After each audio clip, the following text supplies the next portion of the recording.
George Galloway, and the mother of all talk shows. Welcome to the Open University of the Airwaves with George Galloway. As the German statesman Metternich said when told of the unexpected death of his French rival Talleyrand, dead, I wonder what he meant by that. Did Prigozhin fall from an extremely high window? Or was it a terrorist assassination? And why did the United States evacuate all of its nationals from Belarus, the base of Prigozhin and Wagner, over the last few days? And on the anniversary, on this day in 1942, of the joining of the epic and crucial Battle of Stalingrad, we'll be asking if it was true what Marshal Zhukov said. We have crushed Hitler and Nazism. Our allies will never forgive us. That and the BRICS all coming up over the next 2 hours. Stay tuned for what will be, I promise, the mother of all talk shows. Curious about our curriculum? Have something to say? Then call us now to join the debate on the mother of all talk shows. The only education you can get for free.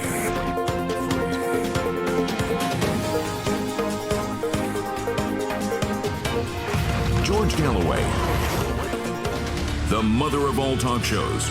With George Galloway, the world is our classroom, and you're welcome to sit in and join the seminar.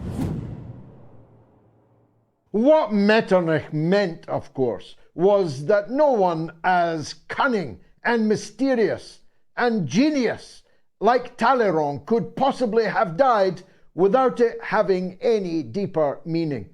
Tonight we'll be asking if the strange and unexpected death, plummeting from the skies on a private aircraft on a flight from Moscow to St. Petersburg, has some deeper meaning.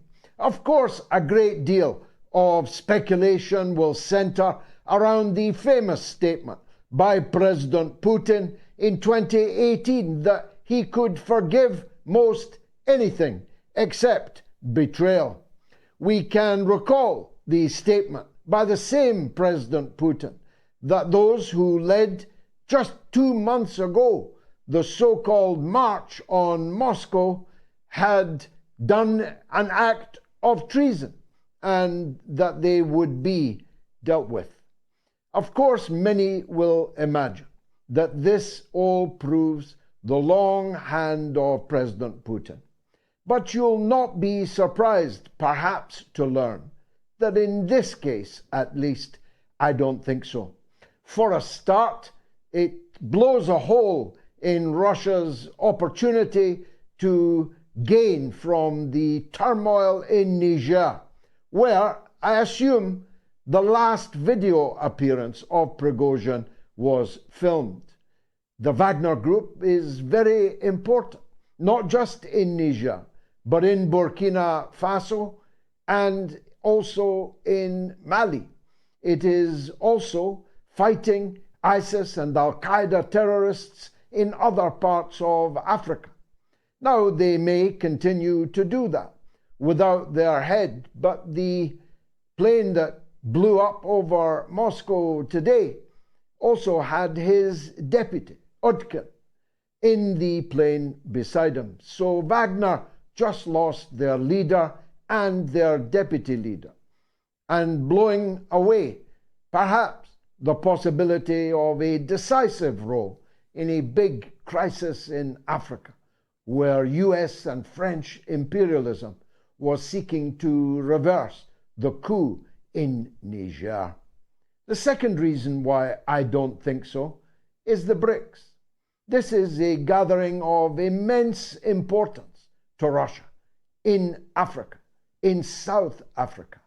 Putin himself just delivered the address he could not make in person by video hours before the events surrounding the plane crash between Moscow and St. Petersburg. It's an embarrassment for Russia whether Putin had him killed or whether someone else successfully assassinated him, which is the theory to which I myself, in events that are only an hour or two old, am beginning to lean. I'll tell you why. There are far more unspectacular ways of killing Prigozhin than blowing him out of the sky with the death of 9, or let's call it 8 others, 3 pilots, other passengers. If he flew out from a Moscow airport, he could have been killed in the Moscow airport with 1 bullet or 1 whiff of Novichok. He could have been dispensed with very cleanly, with no collateral damage, and in a way which would have drawn far less international interest. The second reason is this, that the United States, just 72 hours ago, and apropos apparently nothing at all, withdrew all of its nationals from Belarus, who was based in Belarus, who was living in Belarus, who had recently established a camp in Belarus, none other than Prigozhin and his Wagner group. Now, I'm not suggesting for 1 minute that there's no valid reason to suspect the hand of Putin seeking revenge for what happened a couple of months ago. I'm just asking you to balance the probabilities. And when I do that, at this early stage, my finger of suspicion points towards a political assassination. The United States is not the only party that could have an opportunity, could have a motive for carrying out this assassination. France is another. After the events in Niger and the importance of Prigozhin in African struggles, France would be a potential culprit. But the United States must have known that something was going to happen to Prigozhin, unless they can come up with another explanation as to why their nationals were suddenly pulled out of Belarus, with no explanation and no other theory occurring to me or anyone else at this point in time. Either way, it's an embarrassment to Russia.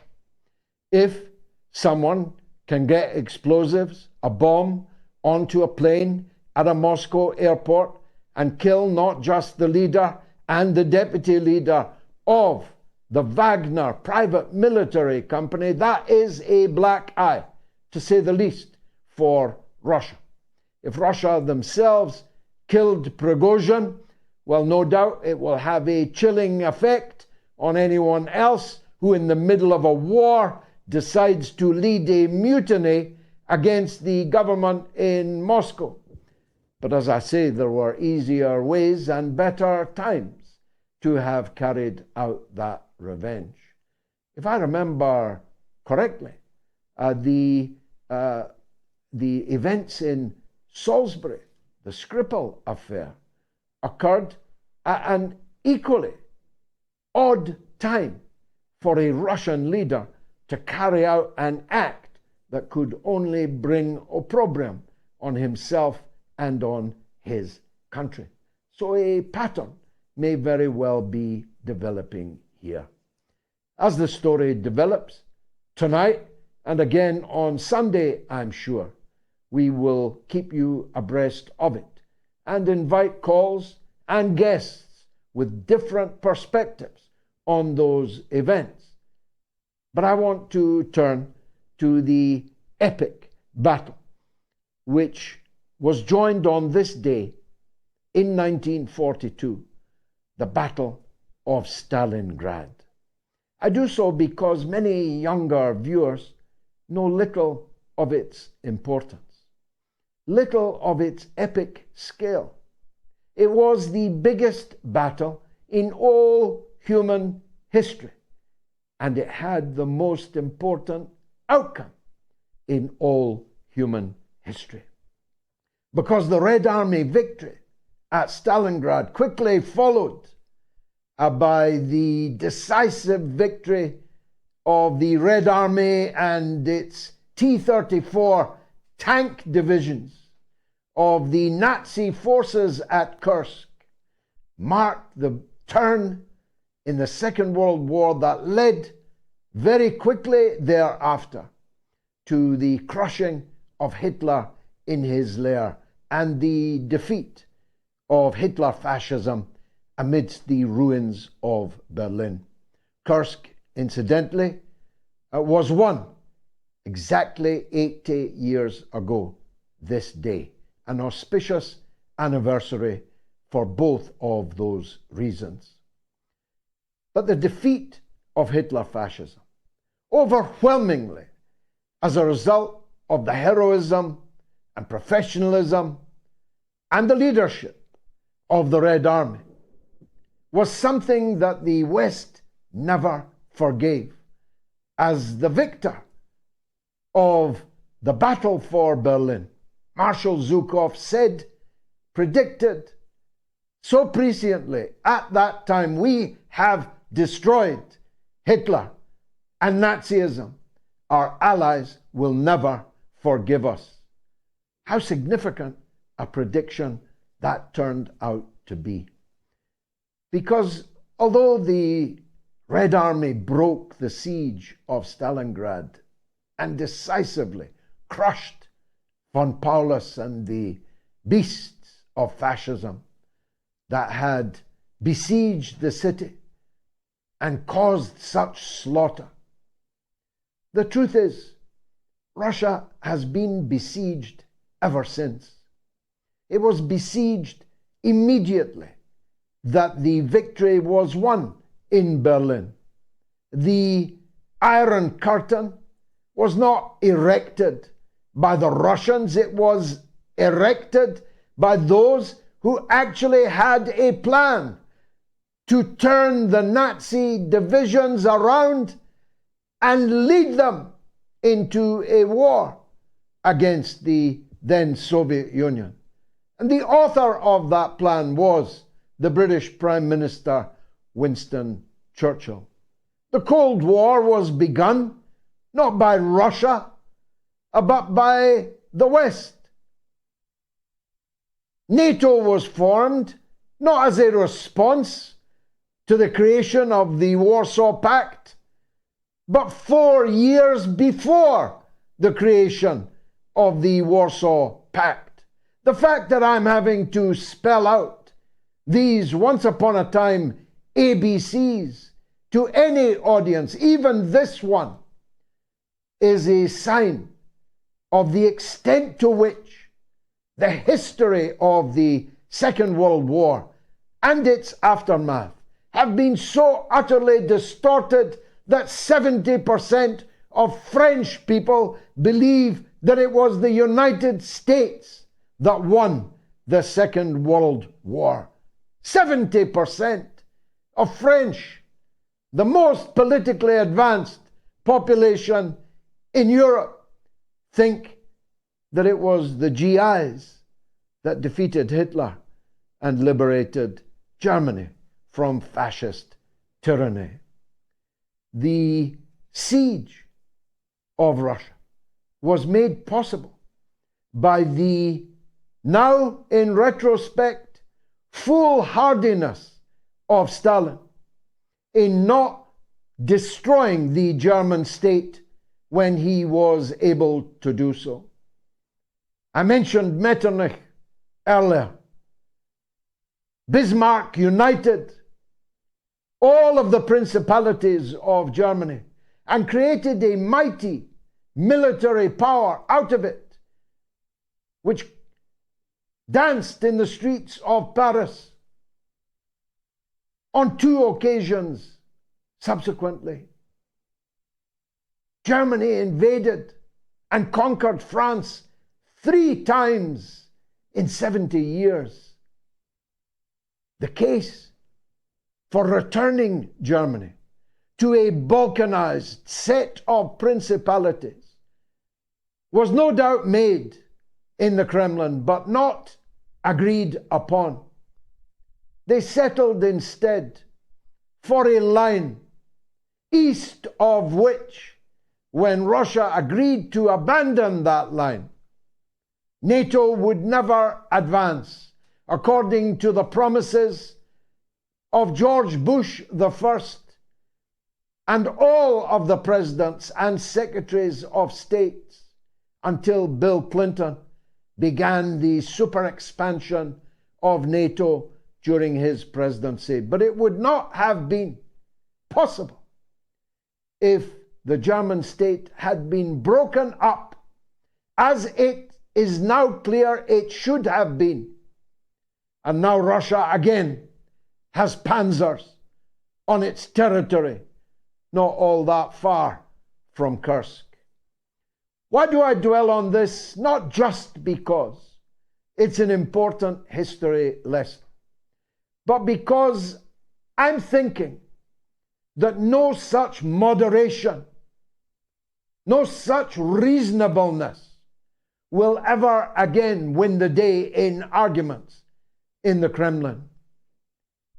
Dividing Ukraine along the Dnipro, along the current line of control, freezing the conflict on a North-South Korea basis, would only be a harbinger of great disasters to come. A division of Ukraine into East Ukraine and West Ukraine, with West Ukraine becoming bristling with weapons, including nuclear weapons, would only move the front line. A much more radical outcome of the war in Ukraine, it seems to me, is much more likely. And I'll be discussing that with my guests in the rest of the show. But let me turn quickly to the United States of America, where this evening Donald Trump and Tucker Carlson go head to head with Fox News's so-called debate between the runners in the donkey derby, who are the opponents of President Trump in this contest.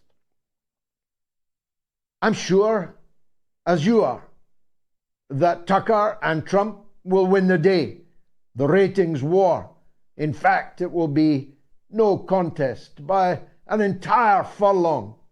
These two thoroughbreds will trounce the opposition in the donkey derby.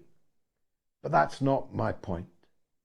If you have not yet seen the interview between Tucker Carlson and Colonel Douglas McGregor, whom you saw first here on the mother of all talk shows, and more than once, then you have missed the most important interview that you may ever watch in your entire lifetime, unless the lesson of that interview is learned and heeded and acted on quickly. Colonel McGregor's tour de force and Tucker's monologue about how this war in Ukraine has been the big lie, a big lie of which Goebbels himself would have been proud. All these lies have led to the deaths of hundreds of thousands of men, most of them by a ratio of 5-to-1. Ukrainian men, the flower of the Ukrainian people, now laid in the ground in the service of that big lie. Colonel McGregor, a combat veteran, an officer and a gentleman, a former White House and Pentagon advisor, lays bare the extent of that big lie. And I really hope that once you've watched this mother of all talk shows tonight, and once you've watched Carlson and Trump, that you don't miss out and watch Carlson and Colonel McGregor, the most important interview you may ever watch. Fasten your seatbelts. It's going to be a bumpy night. It is already the mother of all talk shows.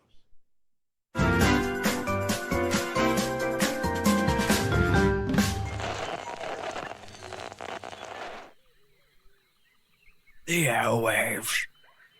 This savannah is a rigid dichotomy of fact and fiction. As Fisher says, the Twitter sphere where the slightest misjudgment can spell being cancelled. One species rules over the airwaves through its ability to adapt and survive in even the harshest environments. The George Galloway.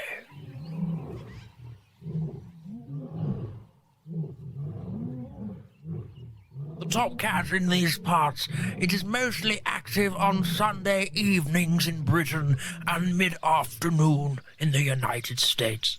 It seldom roars during the day. Most notable for its wide variety of headdress, it protects these parts from the mainstream media. You can catch this fine specimen on the mother of all talk shows. Don't pick a fight with it. They've been known to bite back.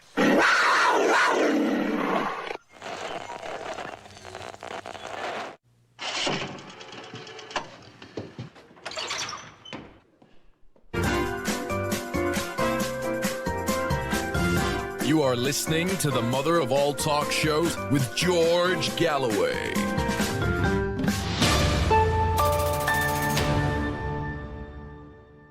Now, we're running a poll this evening on Hawaii, on Maui, the disaster-stricken area which has been treated so bizarrely by President Joe Biden, who went on 2 holidays, who said no comment to the media on the subject of the wildfires there on 2 occasions, 2 holidays, 2 no comments, and then went to Hawaii and promptly fell asleep as a sign of how dynamic the presidential response was, raising this question that we pose this evening. Should disaster-stricken Hawaii secede from the United States? Although, as my friend Mark Seddon pointed out, that presupposes that the people of Hawaii ever agreed to join the United States in the first place. Should disaster-stricken Hawaii secede from the United States? The answer's yes or no on my Telegram channel, t.me/George Galloway, on my Twitter, my X, on the YouTube community poll, and on the YouTube stream. 17,000 people have already voted in this poll. Have your say. Should Hawaii leave the United States of America? If you've any comment to make on anything I've said or should have said, here are the numbers in the UK and Ireland. Remember, it's entirely free of charge. 08081965522. That's 08081965522. In the US and Canada, again, entirely toll-free, it's +1 844 944 3344. That's +1 844 944 3344. And if you're in the rest of the world, it's 44203 966 2625. 44203 966 2625. Now, my first guest this evening, I was asked about an hour ago, where does Pepe Escobar live? Where is he based? I answered, I have no idea. All I know is he knows everything about everywhere. And that's why he's such a supremely interesting guest to join us on the mother of all talk shows this evening. And I mean it sincerely, Pepe. Now, I asked you on here to talk about the BRICS, and I promised that we shall, but I need to ask what you make of the events in Russia this afternoon and the presumed death of both the leader and the deputy leader of the Wagner group. Wow, George, first of all, it's an enormous pleasure to talk to you and to your audience, of course. It's an explosive night here in Moscow. It's 11:30 p.m., and rumors have been swirling all over the spectrum for hours, in fact. It's confirmed. Yevgeny Prigozhin and his number two, his aide de camp, Dmitry Utkin, they are dead. They are confirmed dead. It has not been announced by Russia 24 TV officially, but it has been confirmed by Wagner. Not only that, the top honchos at Wagner are, as we speak, sitting down to put in place the contingency plans that they had for years, in fact, in case of the death of their CEO. It's a completely crazy situation in Moscow because there are all sorts of rumors and explanations and hypotheses concerning who killed Prigozhin. The CIA, the NSA, Putin, Shoigu, Gerasimov, the SBU, you name it. We don't know anything. One of the only things that we really know is that the plane was shot down. We don't know by whom. There's a lot of speculation that Russian anti-aircraft system did it. An S-300, not confirmed at all. Apparently, there was not a bomb on board. So you can imagine what's going to happen in the next 24 to 48 hours, right? And of course, this will not, that's very, very important. It's not going to change what Wagner is going to do in Africa. Very important. Prigozhin flew from Africa today. He arrived in Moscow, and then they took this Embraer plane to go to St. Petersburg. And then the accident or crash, whatever you want to call, happened. The thing is, what Prigozhin had already announced in early May, this means a month and a half before that extraordinary Maskirovka that happened in June 23, 24, the so-called coup against Putin, which was not a coup, was basically a union dispute between Prigozhin and Shoigu at the Ministry of Defense. So Prigozhin himself had already announced that Wagner was going to be reorganized in Africa or solidified in Africa as a sort of international body against all sorts of Al-Qaeda inspired or Al-Qaeda linked terror outfits operating in Africa in the famous tri-border area. This means Mali, Burkina Faso, and Niger. So this is not going to change. This is the plan, short, middle, and long term for Wagner. And this is directly linked to the Russian Ministry of Defense as well.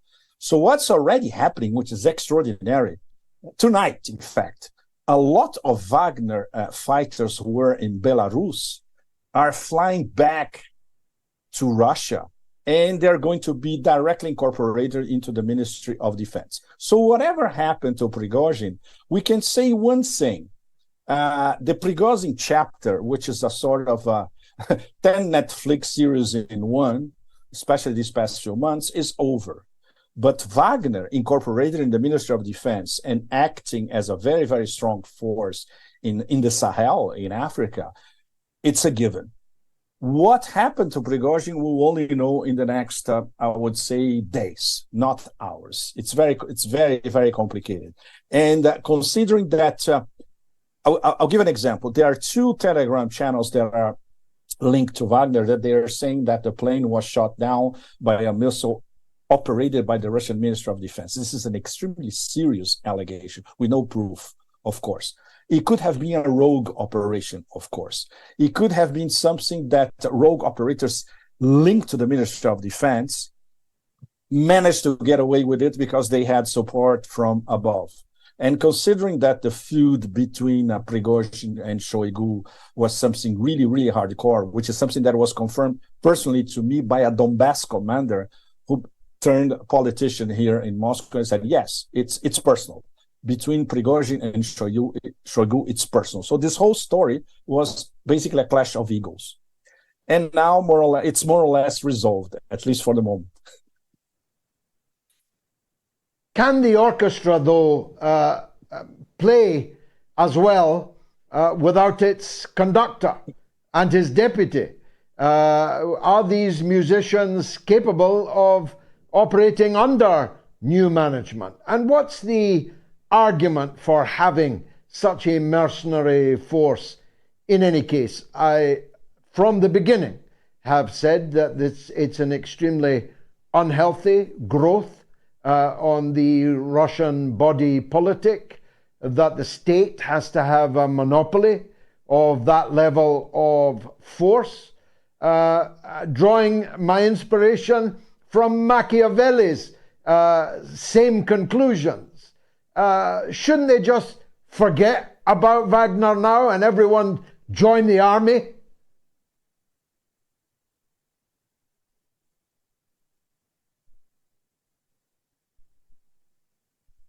In fact, George, they will forget about Wagner because Wagner will be renamed and will be incorporated into the Russian Ministry of Defense. So Wagner, as we know it, will continue, but under new, very, very special management. This means directly the Ministry of Defense. But the mandate and what they are supposed to do across Africa is not going to change. The same thing, it's what they did in Syria. They're going to replicate, and they're already replicating in Africa. And the Belarus chapter was a diversion, considering what happened these past few months, where they were threatening more or less to open a new front against Ukraine. And that drove the SBU and Ukrainian intelligence completely crazy. But that was a maskirovka as well. There was never any intention by Wagner and by the Minister of Defense to have Wagner operating inside Belarus.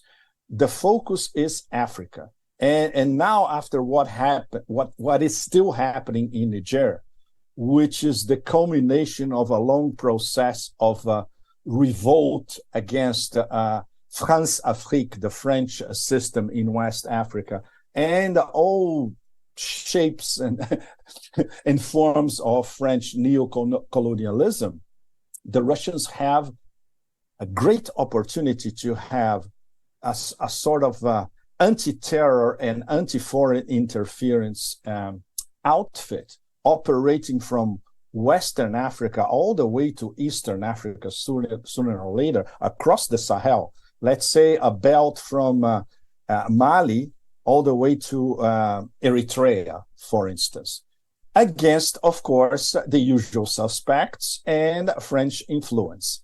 So this is what's going to be played out in Africa next. And of course, the usual suspects in the Pentagon, the Beltway, are absolutely terrified about it.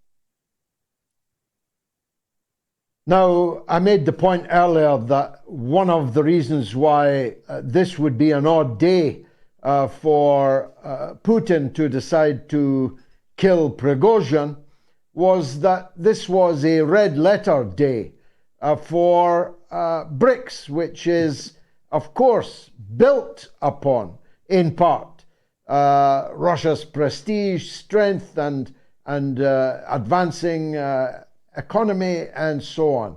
And indeed, this was the very day that Putin addressed the BRICS. Now, you've been very excited about this BRICS summit. Why not? Has it lived up to your expectations so far? Yes. Not yet. To answer you directly, George, not yet. In fact, this morning, all of us were following closely the speeches by the 5 leaders. Concisely, I would say that Putin and Xi basically delivered. They are both extremely aware of the ultra high stakes involved. But from Modi, from Lula, and from Ramaphosa, I would say was not exactly exciting. Modi basically, he had a campaign speech. He was basically saying, look how great I am, everything that I accomplished in India this past year or year and a half or 2 years. Lula was not the Lula that we're used to. He can be an absolutely outstanding speaker when he improvises. He was reading notes, and obviously these notes were not written by him. This is something we can tell right away. Even the way he speaks his Portuguese, you can tell right away that this is not Lula thinking, and this is not Lula arguing, So he was below par considering his very, very high standards as a public speaker. And Ramaphosa was basically taking notes and basically repeating slogans that we are all familiar with, but without elaborating on them.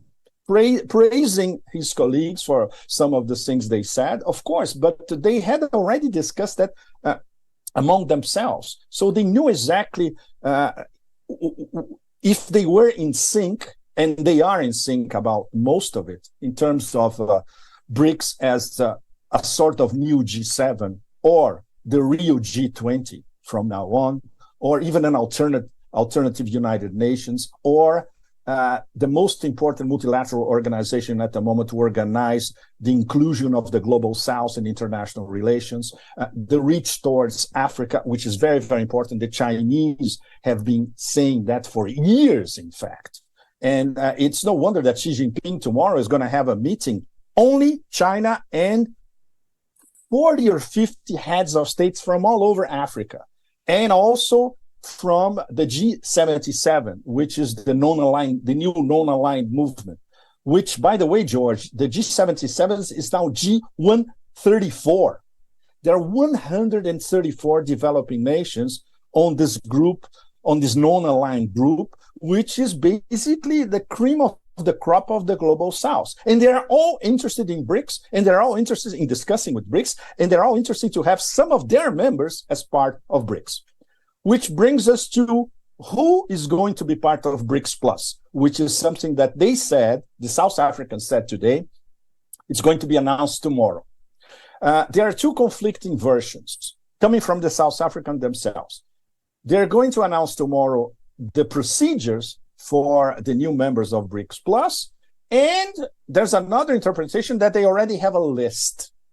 What we managed to know so far is that we are very close, possibly, of a BRICS 10. At the moment, it's BRICS 5. The BRICS 10 will have Argentina. This was Brazil's vote, essentially, among the 5. Egypt, Iran, Saudi Arabia, and the Emirates. And what does that tell us? This is extremely important. It tells us that the BRICS are more or less getting closer and closer with OPEC plus. This is the energy angle, which in this case, geoeconomically is even more important than the geopolitical angle. But now we're going to have enormous producers of energy together sitting on the same table, including Russia, of course, Iran, Emirates, Saudi Arabia, Egypt, Russia, and soon we may have Venezuela as well, and in the second batch, why not Kazakhstan? Can you imagine what this means in terms of having between 60 and 70% of the major producers of oil and gas sitting on the same table on a geopolitical level, not only in an organization that is strictly business and energy business like OPEC plus? This is I see this as the real game changer, because what's going to happen afterwards, the second step? They're going to start trading among themselves and with their customers in their local currencies, which is part and parcel of the discussions since yesterday in Johannesburg. How we're going to increase trade in our currencies all of us 5 BRICS members. And if it's BRICS 10, the same thing will apply. So we're going to have dirham, we're going to have the Iranian rial, all part of this trade connectivity in local currency. So I would say that the next 24 hours could be a game changer. Let's not have too many high expectations, of course. We all do. But if they dare, first of all, to publish for the whole world to see, okay, the procedures for admission are that. They're not very complicated. All the 23 of you who applied sooner or later will get in. And all 40-something of you who expressed interest, we're open to all of you. So soon we're going to have BRICS 40, BRICS 45. Can you imagine that? It's possible, but not this year, George. I would say that the consolidation I'm already imagining it. Living these days. You already imagine it. I'm already imagining Fantastic. it. with excitement. Pepe Escobar, it's been a privilege for all of us to see and hear you again this evening. Don't be a stranger. And my stay pleasure, in touch. George. Thank Pepe you. Escobar, how wonderful character, and so learned and so worldly wise. Should disaster-stricken Hawaii secede from the United States? Yes or no? You can vote almost up to the end of the show. And you can also call me in the UK and Ireland on 08081965522. In the US and Canada, +1 844 944 3344. And in the rest of the world, 44203 966 2625. I'll be right back. Stay tuned.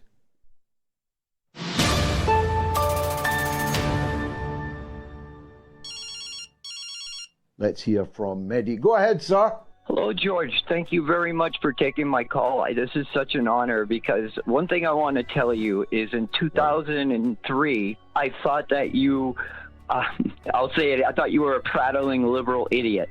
20 years later, I'm here honored to speak to you, to say live on air, I'm sorry, I should have listened to you back then. You're bringing the truth to what's going on out there. And one of the things is U.S. policy, whatever it is now, is our government. The problem is that it's run by people with absolutely no honor. They have no shame in what they will do to accomplish what they want. And I really think part of what's going on, that's driving what's going on in Ukraine, is that it's the possibility of all the corruption that it will uncover that has happened there with the influence of our country and NATO since 2014. Yeah. You spoke extremely powerfully and very graciously, and I'm grateful for it. But you put your finger on, I think, something that's been in the back of my mind for a while. I grew up in a time, indeed I sat in Parliament for almost 30 years, during a time when there were certain standards. There were double standards, of course, and there was a great deal of hypocrisy. But the ruling elite had standards that they tried to keep up. Nowadays, that facade has been torn asunder. Now they're not even pretending to be honorable gentlemen and ladies. Now they're no longer pretending that their institutions, their great departments and ministries are in anything to do with contemporary politics other than an arm of the ruling party. My last word, Mehdi. I ain't no liberal, bruv. I wasn't back in 2003, and I ain't any more liberal today. You are listening to the mother of all talk shows with George Galloway.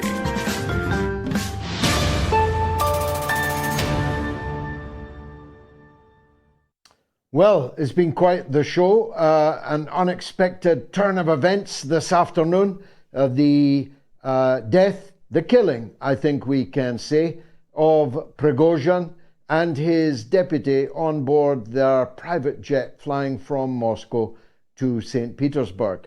Shooting down of the plane, or the plane being bombed in a terrorist act of sabotage? As yet, we don't know. What we know from Pepe Escobar is that rumors are swirling wildly, and not just, I'm sure, in Moscow, in Russia.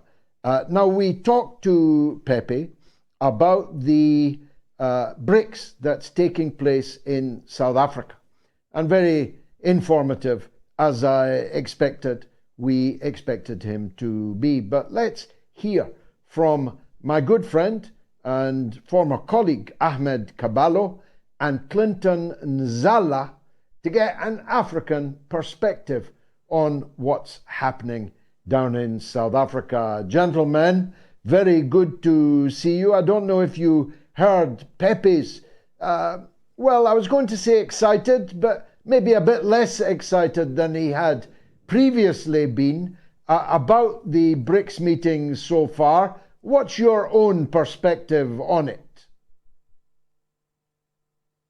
Yeah, I mean, the whole African continent is excited about BRICS. And we went to the streets of Johannesburg and we got some vox pops and everyone was excited. Every taxi that we drove in, the taxi drivers expressed their excitement.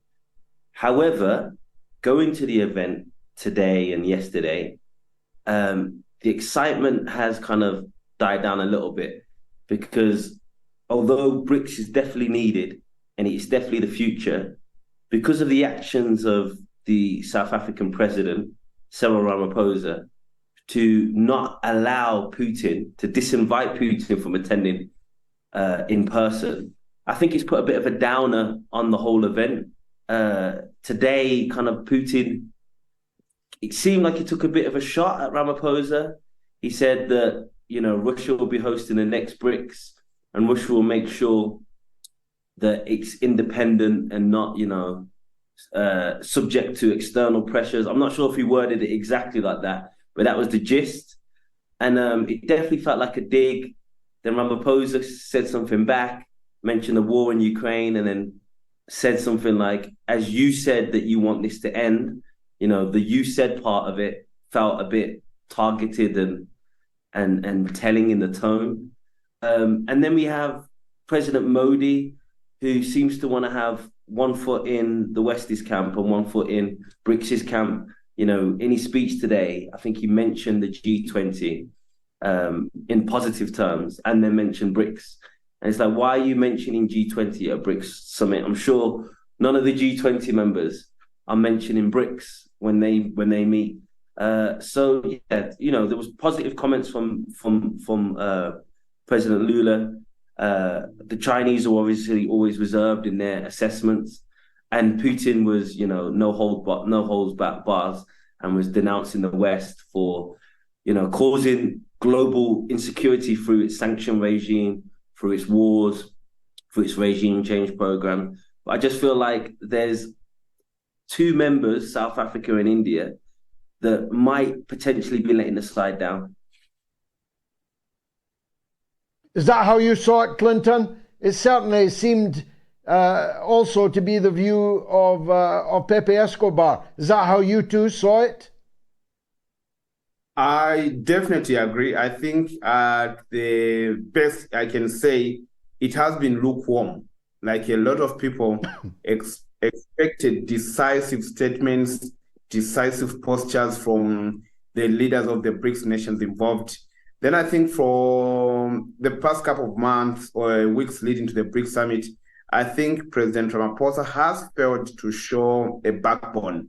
Today we are having 4 leaders at the summit against expectations of having 5 leaders. And many people, they think this is a result of President Ramaphosa failing to stand up to the bullying tactics of the West. He failed to make it clear to say, as a host nation, all leaders of BRICS that were supposed to be in Johannesburg were going to travel to Johannesburg. So at one time, he had shown like he was willing to take a stand. He was willing to have President Putin here, safe and secure. Then at one moment, he seemed to backtrack.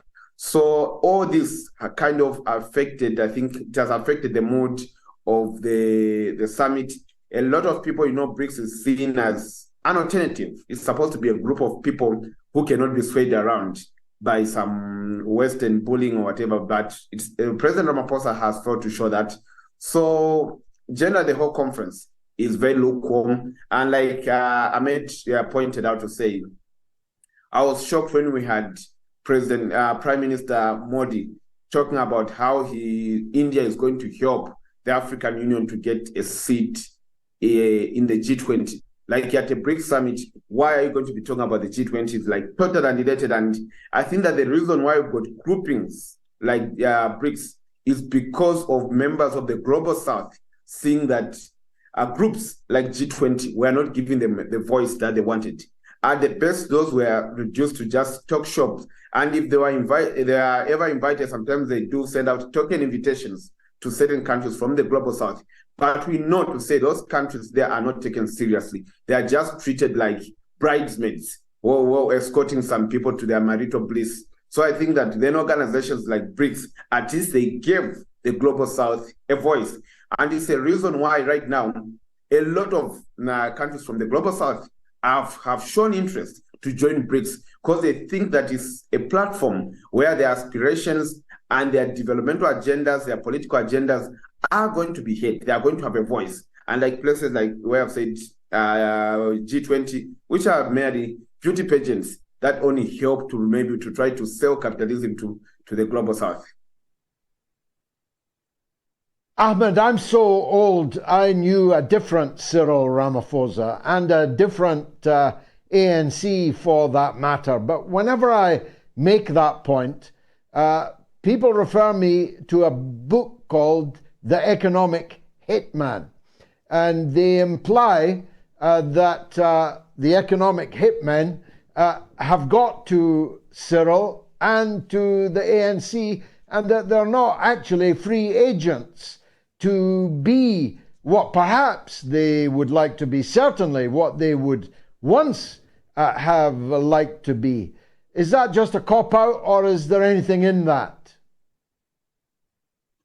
Well, Cyril Ramaphosa is the second richest black man in South Africa. He's a billionaire. Now, he has millions, maybe billions in offshore accounts, which means there's clearly a conflict of interest. You know, South Africa is the most unequal country in the world at the moment. Is a billionaire president the type to put in policies that are really going to empower the masses and redistribute the wealth, which was what the Freedom Charter and the struggle for liberation was all about? But that being said, you know, I'm very critical of the ANC, and I think some of the points are valid, but there is two wings of the ANC, and Ramaphosa clearly represents the moderate wing. If we look back to President Zuma, you know, who again I'm not a big fan of, but if we look back to when the West put pressure on President Zuma with regard to the ICC arrest warrant of Omar al-Bashir, he says, do what you want to me. Bashir's coming, and that's that.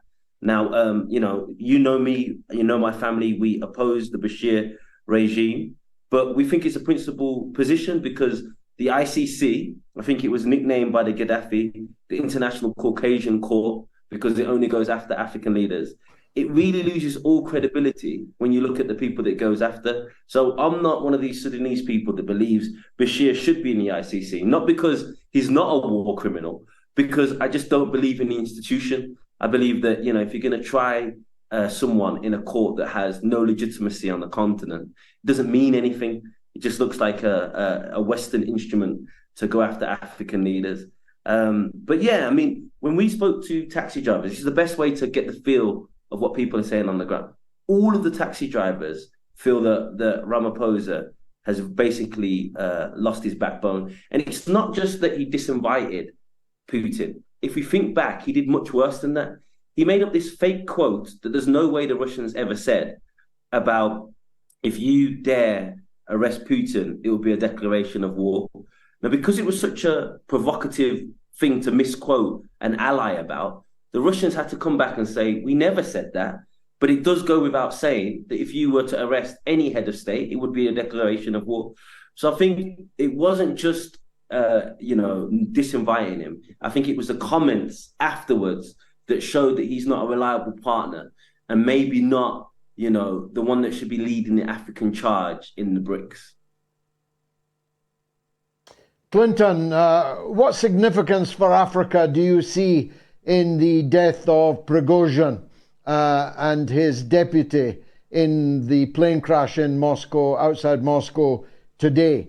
Pepe's view was that it will make no difference. Russia will play the same role in Sahelian Africa as it would have done if these events had not happened.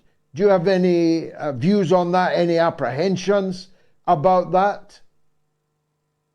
I think it all depends on how, we not say Wagner has got quite a significant presence in the Central African Republic and the Sahel, where they've played a decisive role in ensuring that some norms and some stability returns to the region. They've helped to turn the tide against attacks from insurgent groups in those regions.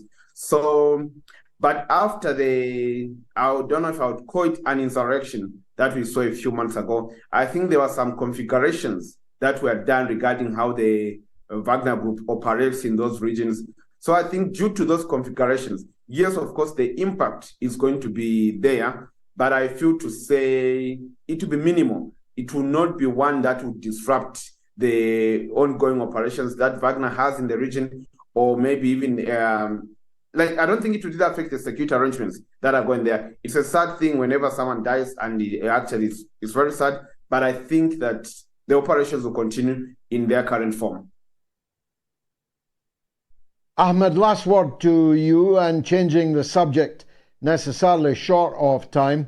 The big struggle in Nigeria must reach a conclusion sometime soon in the courts. The question of whether or not the current president of Nigeria was actually legally entitled to be on the ballot paper. And I have somewhat unexpectedly emerged as someone in that mix. It's a strange thing that an African president is in court in Illinois trying to stop his university from releasing a copy of his academic results. One can only assume that they don't make for good reading. What's your take on that? It is strange unless you understand the ins and outs of US imperialism. He is the perfect candidate to do their bidding, because it makes no sense a country like Nigeria that says one of the biggest tribes in Nigeria with the people of Niger, shares one of the biggest land borders, shares a lot of culture, dress, especially between the north, to be attacking their neighbor over a coup in a continent that has dozens of coups that happen all the time, and Nigeria doesn't do anything. So, they need to have somebody that has this threat looming over them that we will, charge you for this, or we can take your money away from you, or we can expose you. And that's what gets them to do their bidding. It's part of the book that you mentioned previously, The Economic Hitman. This is, I don't know what page it is in the CIA handbook, but it's definitely in there. Fantastic. Thanks for both of you appearing. I'm very glad to see you squeezed into the one frame. I'm glad we were able to talk to both of you, and I hope it isn't the last time either. Clinton and Ahmed, thanks for joining us on the mother of all talk shows. Coming up after the break is the one and only Lee Camp, and you don't need me to tell you that you don't want to miss that. The poll, 18,313 people have so far voted. I predicted this would be a 20,000 poll. Let's see if I'm right. And 92% say Hawaii should secede from the United States. That's on Telegram. 83% say so on Twitter. 86% on the YouTube community poll. And on the YouTube stream, 87%. So absolutely overwhelmingly on our poll, people say it should be whatever the opposite of aloha is in Hawaiian, between the, let's face it, annexed territory by the United States, no other way to properly describe it, and a measure of how the government in Washington thinks of the people in Hawaii was surely Joe Biden on a deck chair in Delaware before he was on a deck chair in Lake Tahoe, before he fell asleep because he'd been holidaying so hard in the previous couple of weeks. No one can seriously believe that Washington cares about Hawaii. The wonderful Lee Camp is coming up next, and I've got a little video to show him. In fact, let me play it now, because you thought Joe Biden was deck chair bound next to being wheelchair bound. But did you know he was in fact in the gym? Have we got that clip from earlier this evening? It is priceless. Watch this. There's not much that happens when Russia and Putin are not behind, but I don't know enough to know the answer.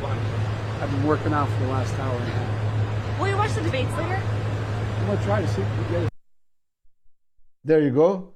Joe Biden had been working out for the previous hour and a half. And if you believe that, I've got a bridge here in London. I could sell you going cheap, cheap, cheap. I'll be right back. Stay tuned.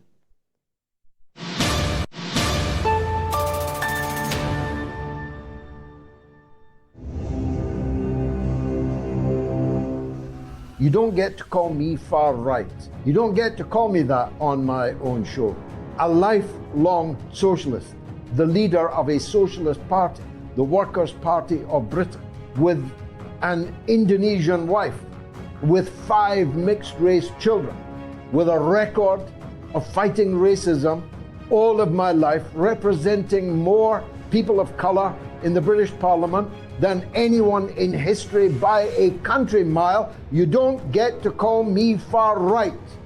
These kind of idiotic insults tossed around by infantile leftists who think that anyone to the right of them is a fascist, is a racist. They are the cause of the crashing and burning of what used to be called the left.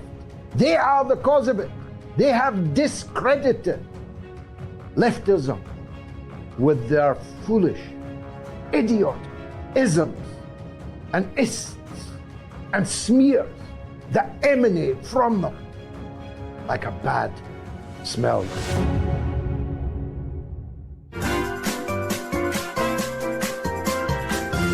You are listening to the mother of all talk shows with George Galloway.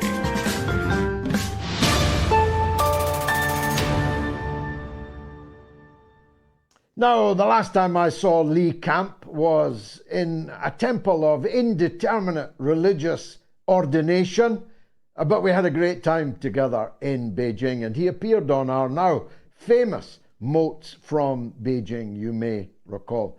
Of course, I check him out every time I know that he's performing, and you should too.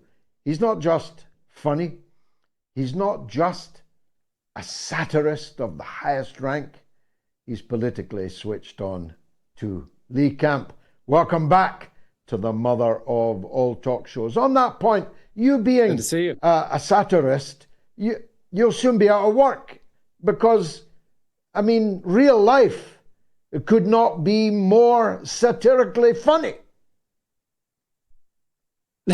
Yeah, it does make my job kind of hard when I feel like reality is lapping satire. It is quite difficult when you have a president that falls asleep through every event. It does become harder and harder. Yeah, he was working out for 90 minutes. That's right. I think, really he has to work out so much because his presidency is not working out. So he just claims he is. And, I imagine it probably involves a team of people trying to make sure his joints still function in one form or another. It's hard to believe that, maybe that's why he fell asleep in Hawaii. He'd been working out for an hour and a half before it. An 80-year-old man. By the way, Mick Jagger is also 80 years old. He's the same age as Joe Biden. But I doubt if he would fall asleep. But the slumber was significant, wasn't it? Because it came after 10 days, I think, certainly a week, of absolute neglect by the government in Washington. And when they did deliver aid to the people of Maui, it was less than those same people, through their taxes, had just given in the latest tranche of aid to the Ukraine. How's that for equity? Yeah, what was it, $700 a house or something like that? It's completely meaningless. Yeah. And let's remember that we have a military budget that's $1 trillion a year. They could make every one of those people who lost their homes a millionaire and not even notice it on the Pentagon's budget. It is disgusting, the neglect, how little Joe Biden has so-called achieved. But, maybe this is a good thing for the American people to see that when the president is essentially meaningless, essentially just a sack of flesh falling asleep in every meeting, all the machines continue to run. And it actually shows how little the presidency kind of matters. You have the military-industrial complex, the corporate America that is making most of these decisions around the world and wreaking havoc. And the president is kind of like, he makes a decision here or there, or the people around him do, but it's kind of meaningless. And maybe this is helping the American people wake up to, a pun, I guess, unintended, wake up to how little the presidency matters in the scope of things. The wars continue, the bombing continues, the disgrace that is our infrastructure in America remains the same. There's just so many levels that nothing changes, whether you have Biden falling asleep every 3 minutes or Donald Trump ranting and raving every 3 minutes. It doesn't seem to change. Well, according to Biden, the economy is doing very well under the Democrats. The fact that your mortgage rate is now 8% in the United States, which presumably will cause a crash in the number of houses bought and the number of houses sold, because who's going to move from the fixed term mortgage they're already on to an 8% mortgage on a new property? This is symptomatic, isn't it, of a deep malaise in the U.S. economy. Yeah, people are struggling horrifically. I believe it's still 2/3 of America that say they live paycheck to paycheck. You just had people thrown off of health care across the country, over 4 million people dumped off of Medicaid by the Biden administration, and they don't know where they're going to get their health care coverage. You have people kicked off of food stamps. It's just, again, these presidencies are very similar. The Democrats talk a game as if they care about human beings, and they don't. And people are struggling in just so many ways. There's over $1 trillion of credit card debt. I mean, that's how people are surviving in the United States, is putting more and more on credit cards to just try and cover basic necessities. That is not a bubbling economy. Now, bubbling on another network, I'm sure, is the donkey derby of the putative candidates to fight against Joe Biden on Fox News, although it's Hamlet without the prince, because the somewhat tawdry prince, Donald Trump, is elsewhere. We'll come to him in a minute, but tell us about the runners and riders on Fox News tonight. I mean, I can't even name them all. They're all running over 20% or whatever behind Donald Trump. I mean, there's obviously DeSantis is the big one, but I don't know. They're all competing for who can sound like the who can spit out the most lunacy. And it is all meaningless, as we've seen time and again. No matter what these people say, they all tend to do the same things in office, whether it's a Democrat or a Republican. They all, Republicans try and act more right-wing, Democrats try and act more left-wing, and then when they get into office, nothing they said matters. So I don't know why people tune into these debates and act like what's being spoken is any kind of truth.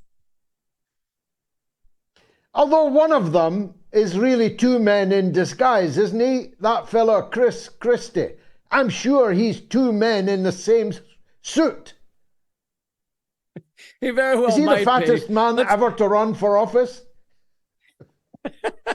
He might be. And let's remember, this is a guy who was, kicked out of the governorship in New Jersey within a scandal. And this is the best, the Republicans, I mean, Democrats too, but it's the best they have to show is apparently he's now the moral arbiter.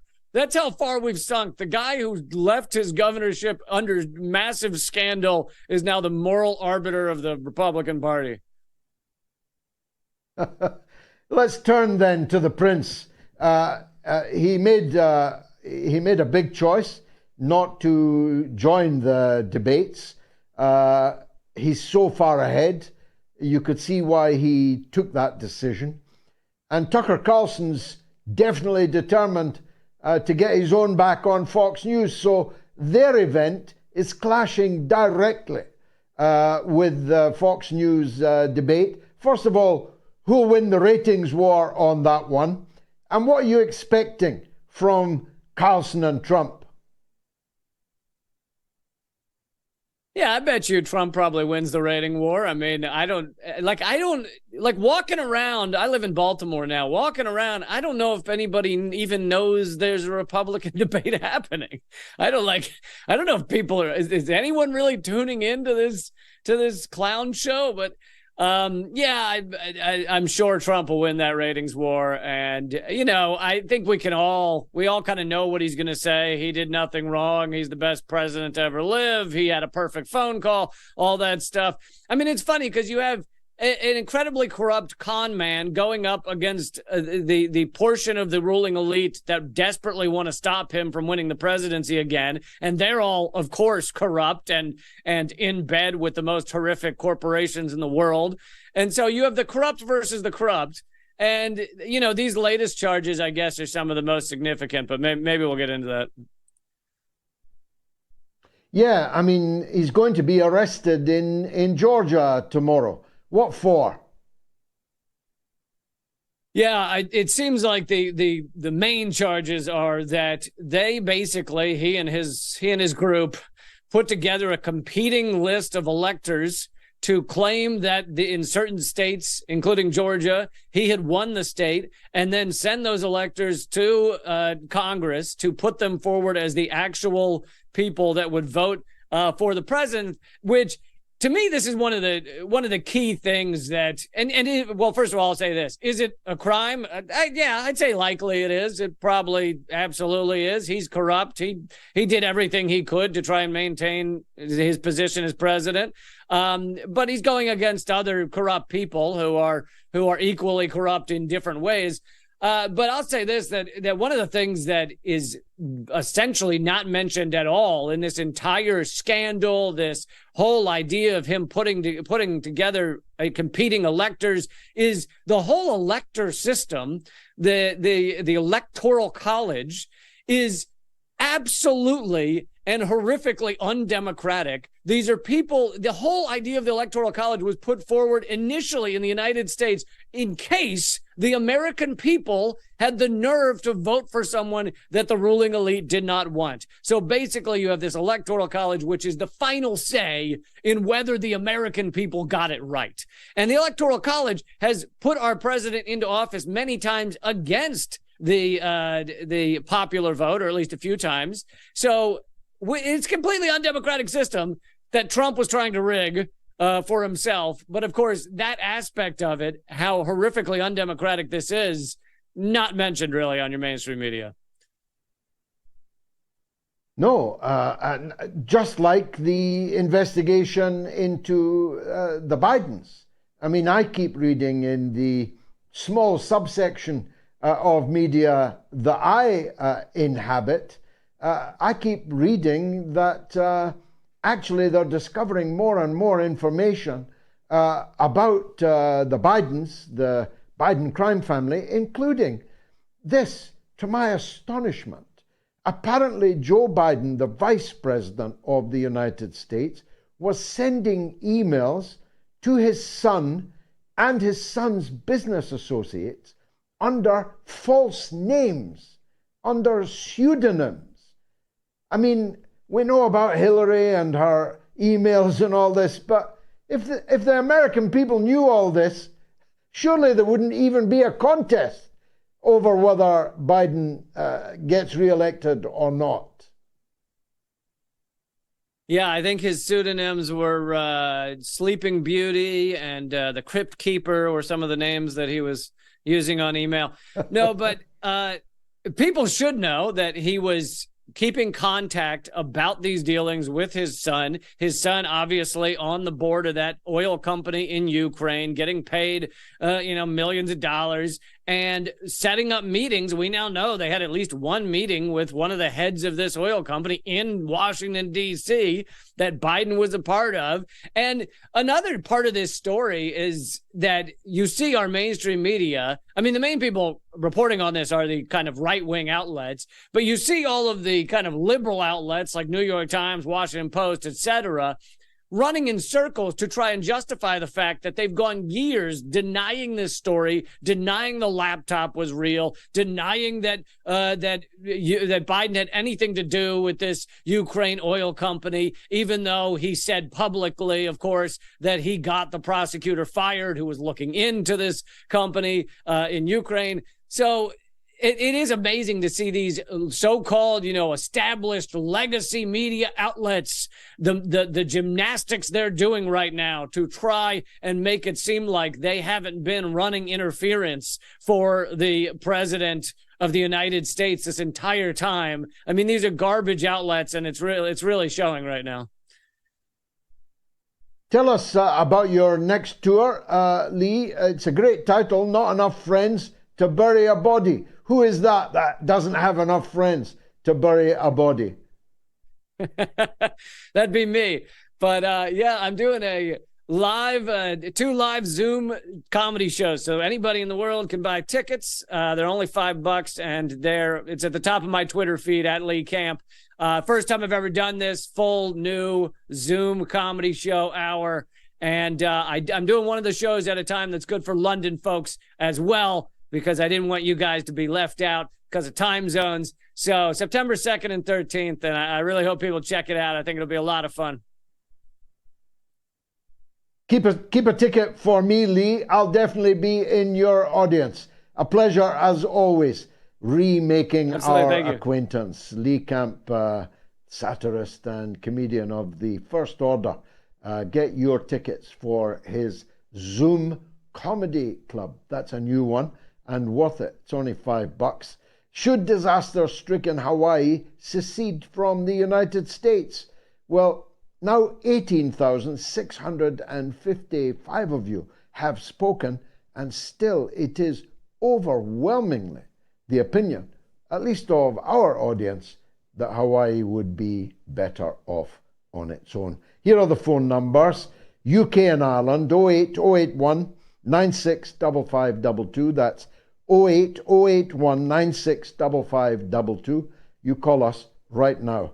And in the US and Canada, it's +1 844 944 3344.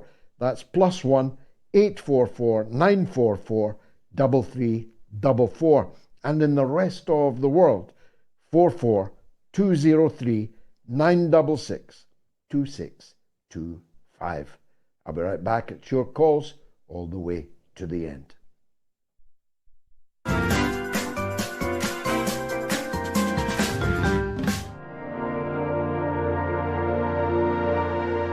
As the green smoke rose, their faces flashed out, pallid green, and faded again as it vanished.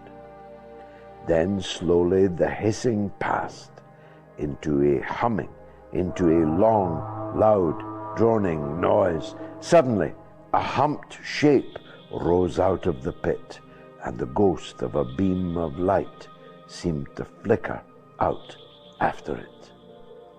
Forthwith, flashes of actual flame, a bright glare leaping from one to another, sprang from the scattered group of men. It was as if some invisible jet impinged upon them and flashed into white flame. It was as if each man were suddenly and momentarily turned to fire.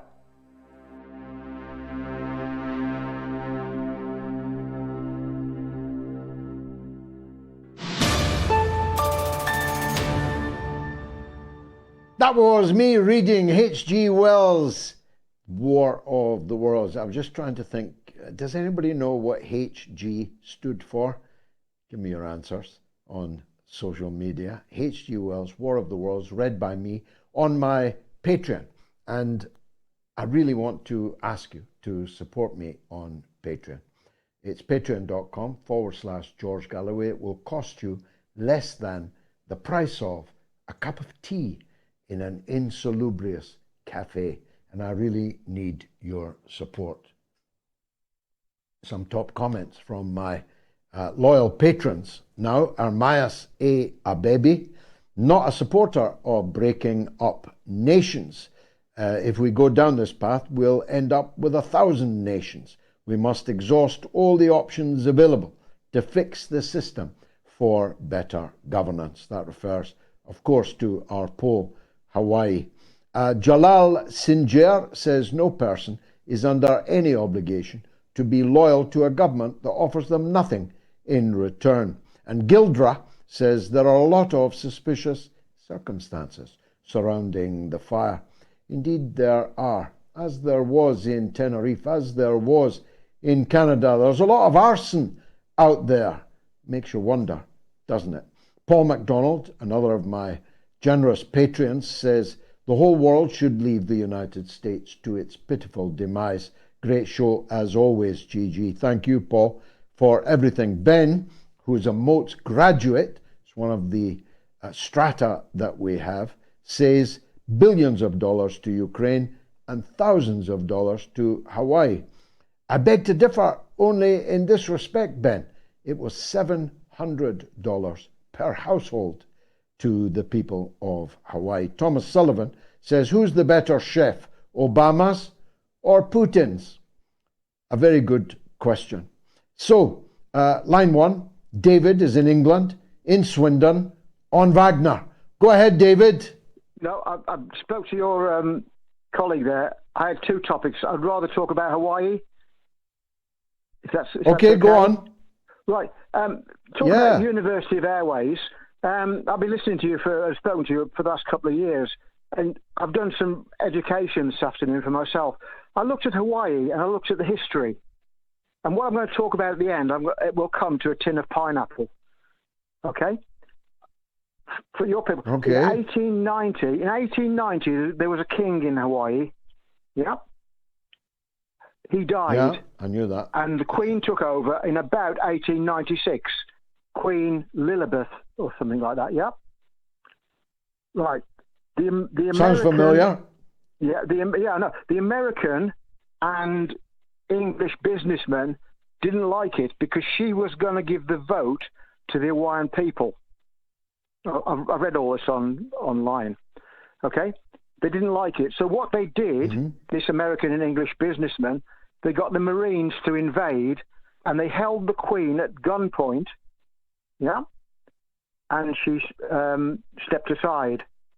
After that, they annexed. She abdicated. She abdicated at gunpoint. That's right, isn't it? I can't get anything over. I'm not going to get anything over. She abdicated at gunpoint. Okay, yeah. Yeah. The people, the English and the American businessmen who were interested in pineapple and sugar, yeah, that was their main dollar and pound, whatever, took over. There's a guy that was installed as the commissioner for Hawaii, and his name was Dole, Dole. Now, if you look on any major can of pineapple now, it's got the name Dole on it. Yeah. Really? And that, yeah. Intriguing. Really? I'll go and look. I'll go and look when I get home in my kitchen cupboard. David, thanks for that pineapple story. Get your calls in and your emails on air at moats.tv. John has emailed saying, "Evening, George. We could do with treating the Russians with a bit more respect. They saved our country from being part of the Reich. But our leadership seems to be delusion by provoking them, and for what exactly? As they know all about the 2014 operation to remove the elected leadership in Ukraine. Such a shame they don't teach the history of Russia's sacrifice." Amen to that, John. Aaron is in the US, in Minnesota, on Wagner. Go ahead, Aaron. Yeah, Mr. Galloway, thanks for taking my call. I'm a 60-year-old. I'm a military veteran. I originally supported the Iraq War. My first vote was for Ronald Reagan in 1984, and I've been voting Republican ever since. And when Trump came along, I was a big supporter. And after I saw all the things that happened in the last 6 years, we had the Russia collusion, we had the impeachment, then we had COVID, then we had the fake vaccine narrative, and then more impeachment. And, you know, I'm a patriot. I love my country, but I'm very worried that the end is near. And I think that with this BRICS thing going on, you know, if the dollar collapses, we're going to be able to stop killing people and stop stealing money, which is what we've been doing. And I started watching you about the time they fired Tucker Carlson, and I saw your speech at the Oxford Union. That was one of the greatest speeches I ever saw, and I've been watching you ever since. I haven't missed an episode. Well, I'm very glad to hear it, Aaron. What do you think of the donkey derby, as I've described it, the other Republican candidates? Any of those runners and riders caught your attention, or has Trump got the Republican nomination in the bag, even if he's in jail? Yeah, I think he's got it in the bag, and I'm not going to watch the debate because I just don't support the legacy media anymore. But, you know, all the sound bites are going to be on a news loop for the next day, and I will watch the Tucker Carlson interview. And I just think that, you know, the puzzle pieces are falling into place for world conflict, and that's proof, you know, with West Africa. And, you know, I'm starting to be more open-minded about things, and I remember a caller talking to you about how Tucker Carlson could never be forgiven because he was an Iraq war supporter. And I just want everybody to know that we've all been lied to as much as the other side. I think Democrats and Republicans have both been lied to by, you know, this government. And so I've been listening to all the things that you're saying, and, you know, we have a lot of common ground. So I'm going to keep listening, sir. Yeah, stay on the journey, Aaron, in Minnesota. Thanks very much for the call. YouTube comments now, there's plenty of them. Constance Aarons says, "What was Prigozhin doing in Russia? He was exiled as part of the deal reached after his mutiny." Well, so they said, but who knows what is true and what is not true. Crowhawk says if Putin wanted him gone, he could have had the plane halted at Moscow and had Prigozhin dragged off it and arrested.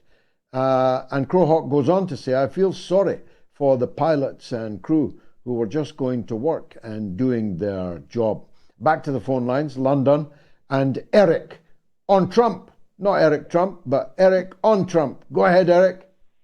Oh, hello, George. Good evening. How are you keeping? You all right? By the grace of God, I'm fighting fit. Thank you. Go ahead. Yeah, no, thank you for your time, as always. Yes, I wanted to ask you, during your show in the past, you've often mentioned that Donald Trump would be a much better alternative than Biden, although you weren't a big fan of him, etc. And you said that in all likeliness, if he gets in power, he'll be much more appeasing towards Putin, and there'll be less likely of the conflict to escalate. But I have to tell you, I'm not so sure about that, because I had an interview with Piers Morgan. You know, he's been on his show many times, and he was saying, you know, that as good as his nuclear weapons are, ours are even better, and we've got much stronger ones. And, we can fire off just as well as he can. And he said to Piers Morgan, I whispered something in his ear once, and I said, blah, blah, blah. And Piers said, what did you say? He goes, I can't repeat it. But we can all gather that it was obviously something very threatening. So my question to you is that, there is a chance he's going to get in, and if he does, I think he could cause just as much trouble as Biden is, and that's a shame in a way, but that's a likelihood. And that leads to my final point, if I may, that really I think the only way to solve all this, it doesn't matter if Kenny gets in or anyone else, because there's always going to be, at one stage of our lifetime, two psychotic leaders of the superpowers.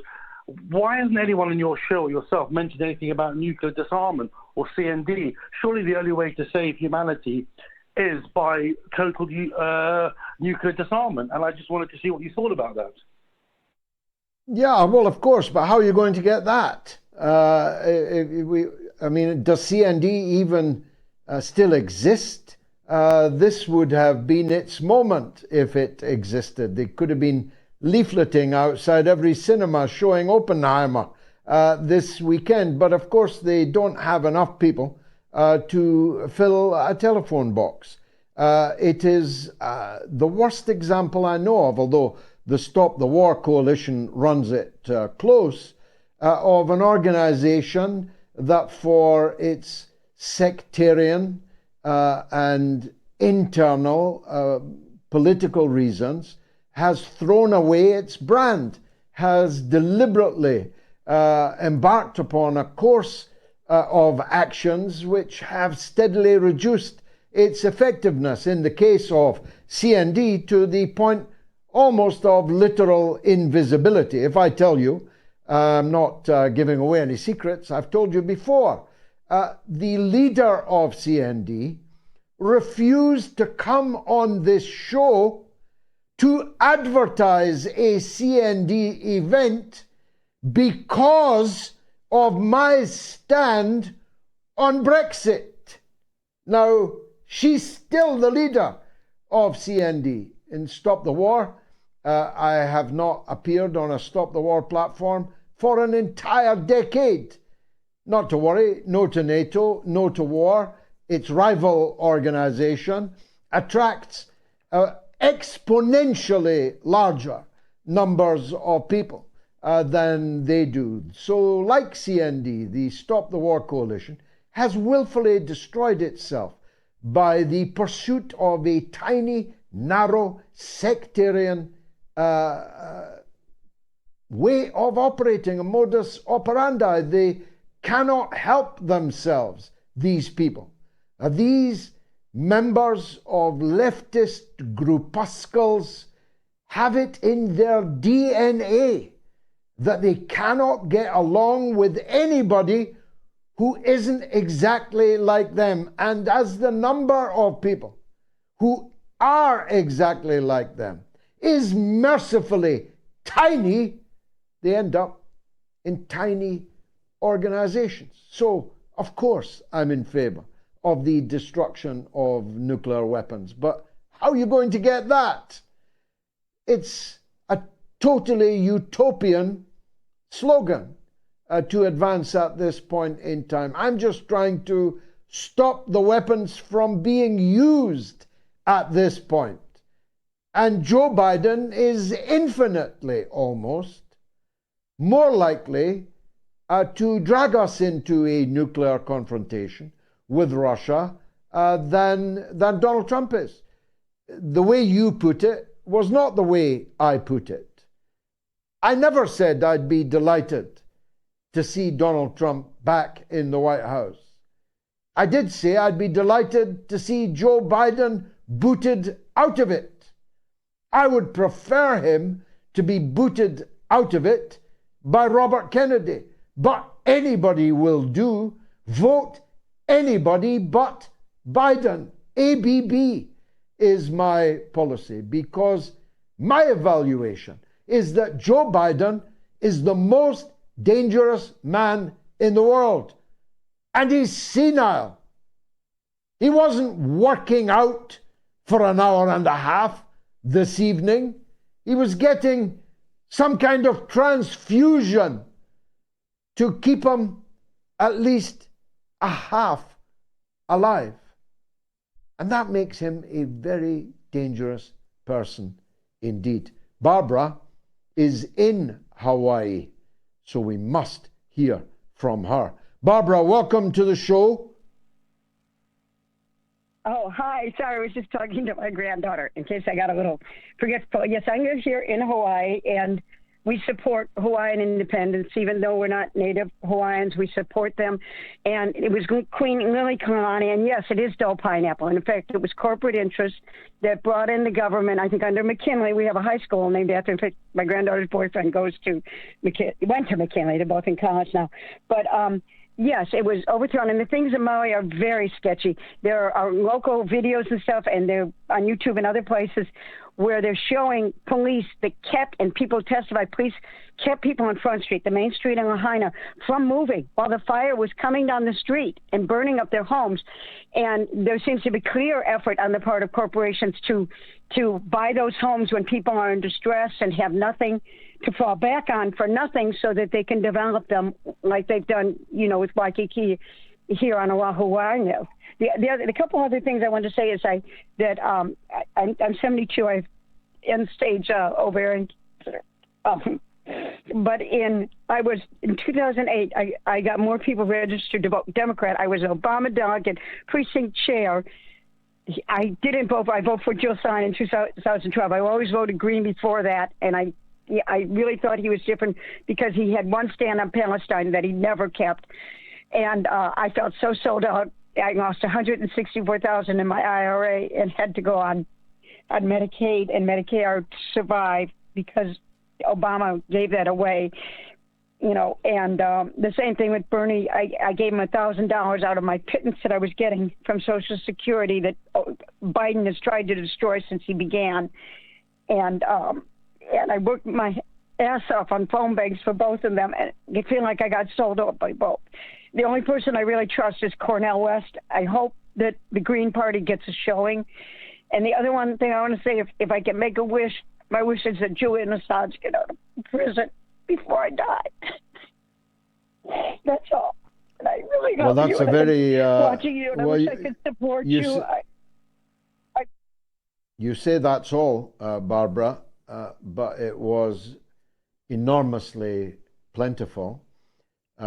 In just a few minutes, you conveyed through your emotion and your eloquence the sense of betrayal that not only the people on Hawaii, but the Democratic voting base feels throughout the country.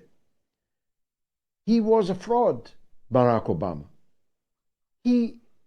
I walked in the street with Barack Obama in Washington on the eve of the Iraq War. He was a professor, and in his professorial way, he indicated, he was just a local Chicago Paul then, he indicated a set of perspectives which, if he had even implemented a half of them, would have transformed the world, never mind transform America. And then when he came to office, finance capital was on its belly, lying flat out on the floor in Wall Street. America was embroiled in never-ending wars. He could have ended war and financial depredation with a huge mandate behind him, but he turned into a creature of Wall Street, a creature of the military-industrial complex.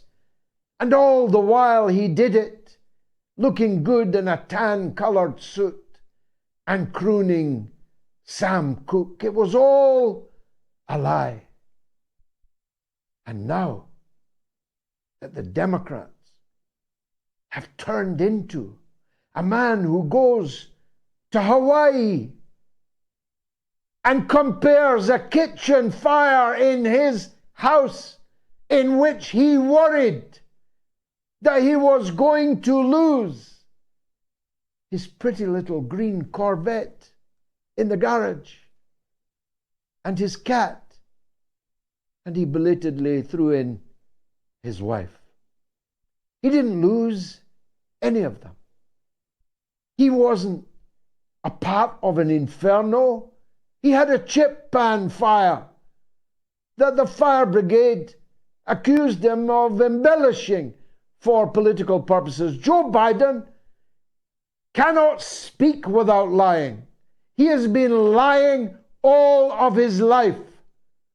And now that cameras record his every lie, which can then be exposed as a lie, sometimes within minutes, surely dooms him as a presidential candidate next year. I myself am convinced that this is all a game, that he cannot possibly run for president for another 4-year term. Barbara, thank you. You really touched my heart. 19,253 people have voted. I was wrong. It didn't reach 20,000. And overwhelmingly, people say that disaster-stricken Hawaii should secede from the United States. Can you get me to 20,000 in the next 10 minutes? We'll see masses of YouTube comments tonight. Oliver Law, 02, says Prigozhin wasn't so much of an aspiring bourgeoisie. He would have known that Comrade Stalin disliked traveling by airplanes and used mostly trains. And Melita Filta says, I am German. I disagreed with this country joining NATO and all that came from it. No way should this country have participated in a war again. God bless you, Melita. I hope you follow our MOATS auf Deutsch every Sunday just before my show. Our MOATS show in German is becoming more and more popular. And Hirte Werk says, if you look at the crashed plane, the door was open already before it crashed. Otherwise, it would have been, and I can't read the next line, tantalizingly, it hasn't yet appeared on my computer. Sorry, it has now. Otherwise, it would have been folded at the same point. The rest of the plane was folded in. There's a legend on the line.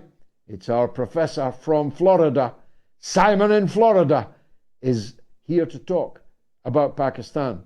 Go ahead, Simon. Good evening, Mr. Galloway, and greetings to your audience. There have been, on this very busy news day, some dramatic developments in Pakistan. Mr. Imran Khan, the former Prime Minister, was having an appeal heard today before the Supreme Court of Pakistan, their highest judicial body.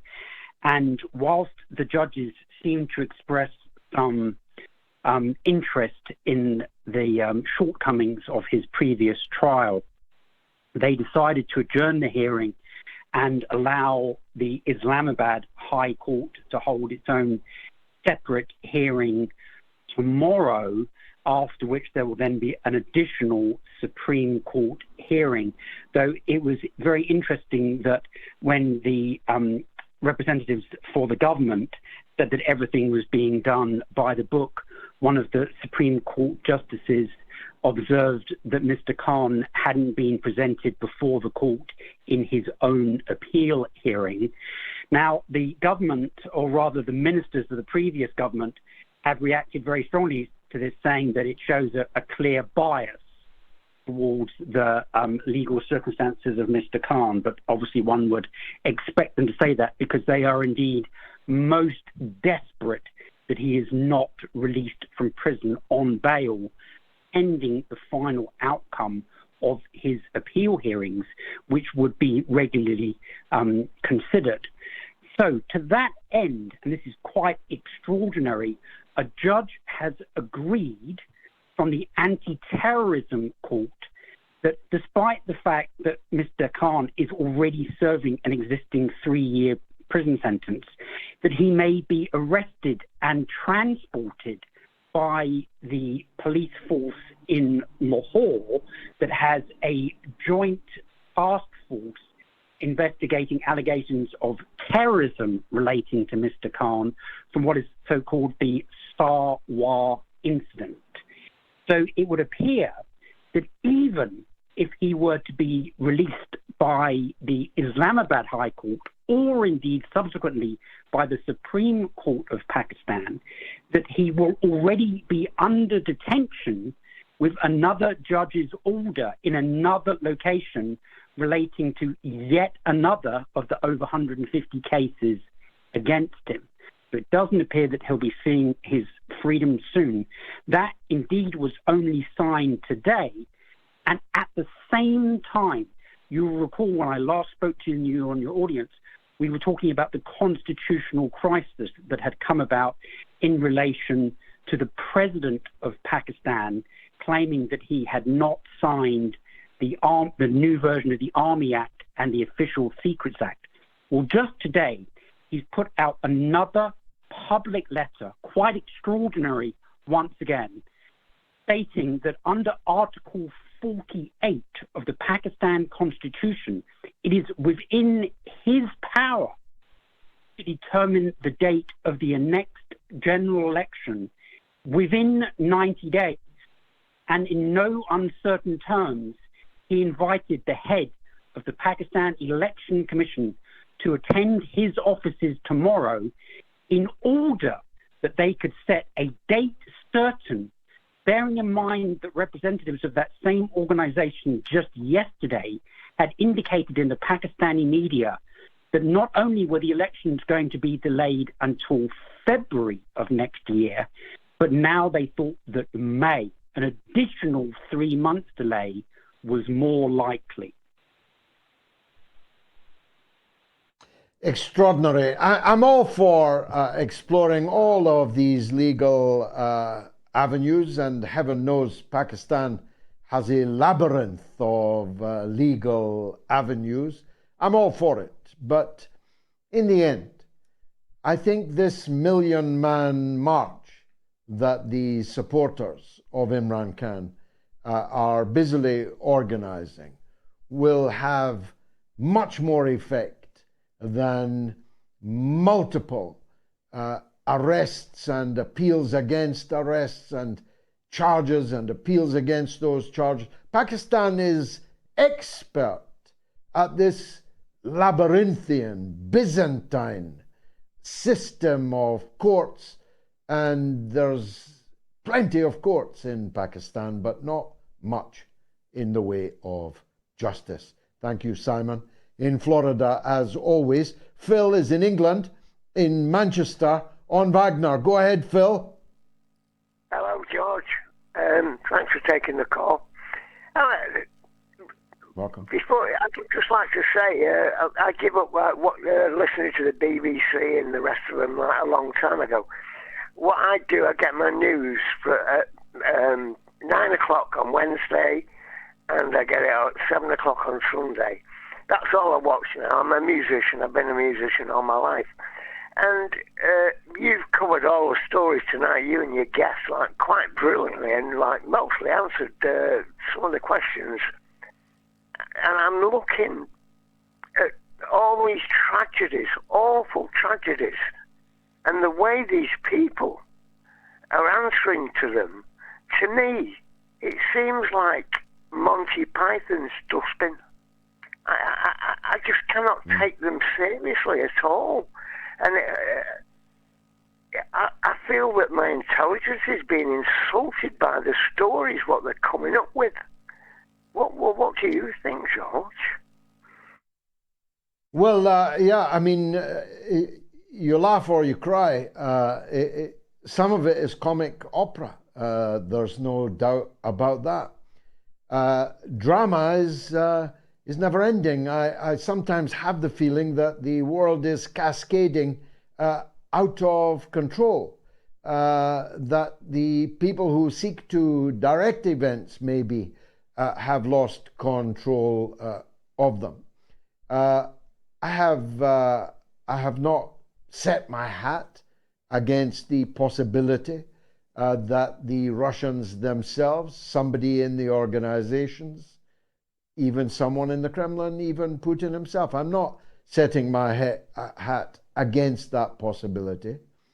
But in the balance of probabilities, I'm coming down against it because, first of all, Putin had no need to kill Prigozhin at all. He had no need to kill him now. He had no need to kill him in such a spectacular way at such collateral damage. He had no need to do so while the BRICS was in session in South Africa, where Russia's prestige is vital to the onward march of the BRICS. He could have arrested Prigozhin at any time. Or if he wanted him dead, he could have been shot at the airport. There was no need to let him take off and then fire a missile at him, filmed by people, the wreckage burning on the ground, the bodies being evacuated from the burning fuselage and so on. It just seems to me all unlikely. And so I'm assuming it was not an accident from the way that the airplane fell from the sky. And so, if my thesis is correct, Prigozhin and his deputy fell victim to a terrorist attack from abroad, which is bad enough for Russia, as I said.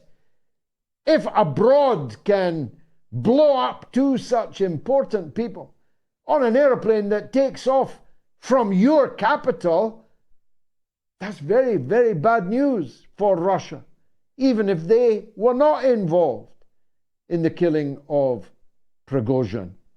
Look, coming up, it's the one and only Norma in Bristol, but first, it's a new caller, first-time caller, Kai in Calgary, a place I know and love well on Ukraine. Kai, welcome. Hello?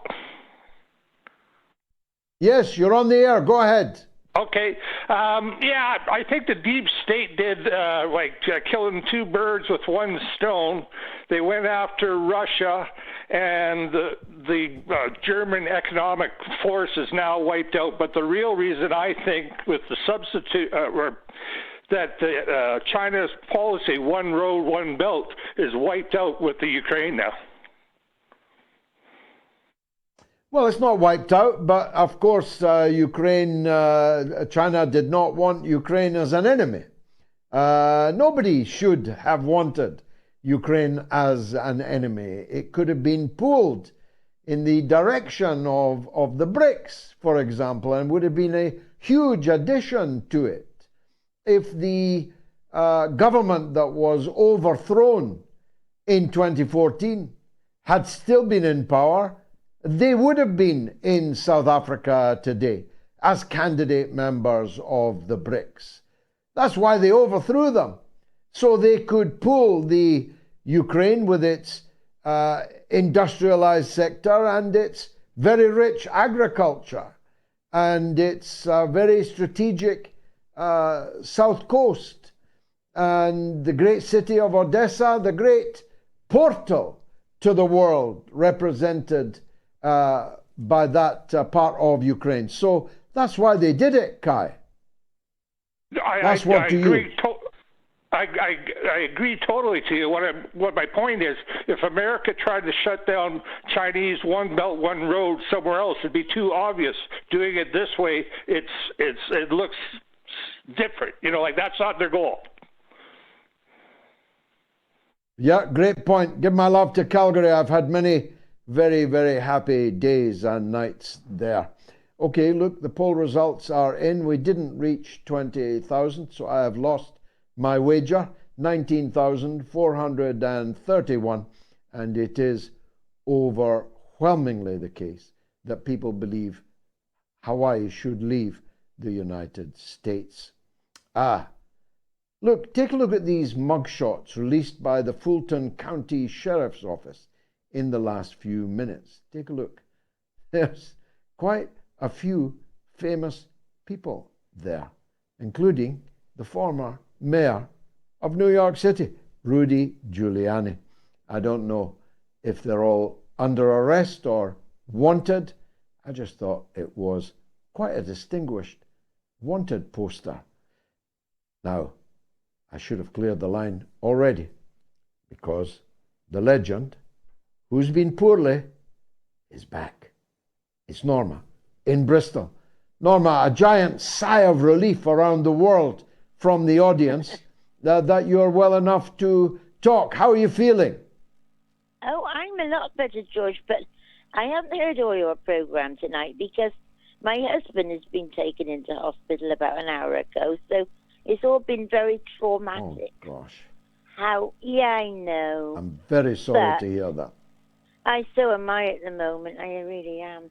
Anyway, listen, I am not very happy about what you said about CND. I know you've got some very good points, but I wanted to point out that there are three things they're doing in September. There's a big arms fair, and they've got an event on the 13th in London about the arms fair. And as you know, Jeremy Corbyn's the vice president. But there's also a day of action on the 23rd of September, highlighting actually the position of nuclear escalation. And the film Oppenheimer is being screened on Tuesday the 19th at 6:30. I wanted to say that they're not great. I've been a member for years, but we're not forgotten that they do try. That's all I wanted to say, George. Well, that's good news to hear, Norma, but it is news. And I'm a person who, to say I'm a news addict would be a severe understatement. I'm a person who is absorbing information about events and counter-events, about actions and counter-actions, all day long, every day, 7 days a week, as my family can testify. Even when I'm at my dinner, I am absorbing what's going on in the country, in the world. So the fact that it's news to me means that it must be news to the vast majority of our audience. So I appreciate your loyalty to the organization, and I'm genuinely pleased about the actions that you describe. But the fact that nobody that I know knows about them is a very telling point, isn't it? Well, it is, yes, I know. And I would like much more publicity, but we don't get a lot. No, you know, I don't want to repeat myself, but they could have had a friend in MOATS. But how I voted on Brexit was more important than my stance on abolishing nuclear weapons, which I think speaks volumes about Kate Hudson, the General Secretary of CND, and I don't resile from anything that I said about them, notwithstanding Norma's helpful update about their continued activity. But activity in the dark, where no one can see you and no one can hear you, except those that have passed your ideological litmus test and voted the right way on Brexit from your point of view, does not a mass movement against nuclear weapons make. I know because I have been in such a mass movement. I walked with the late and great General Secretary of CND, Monsignor Bruce Kent, all the way from Helensburgh, from Faslane, the nuclear weapons base in Scotland. I walked all the way with Bruce Kent to Burgfield, the American military base in the south of England, holding a public rally every night that was ram-packed with people, friends and foes.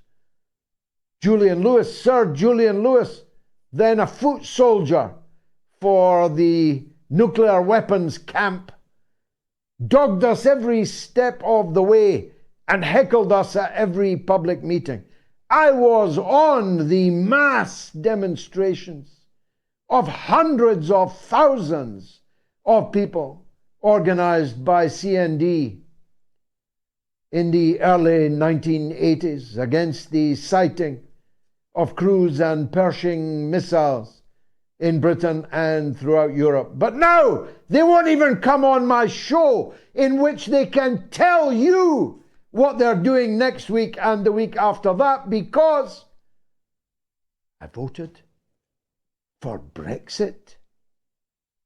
That's where leftists are now. That is the nadir. And I've gone over my time again, but God willing, I'll be back on Sunday at 7 p.m. UK time with the mothership, with the Sunday edition of the mother of all talk shows.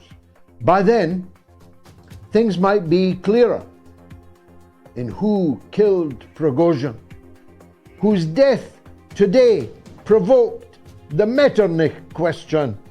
What did he mean by that? Good night.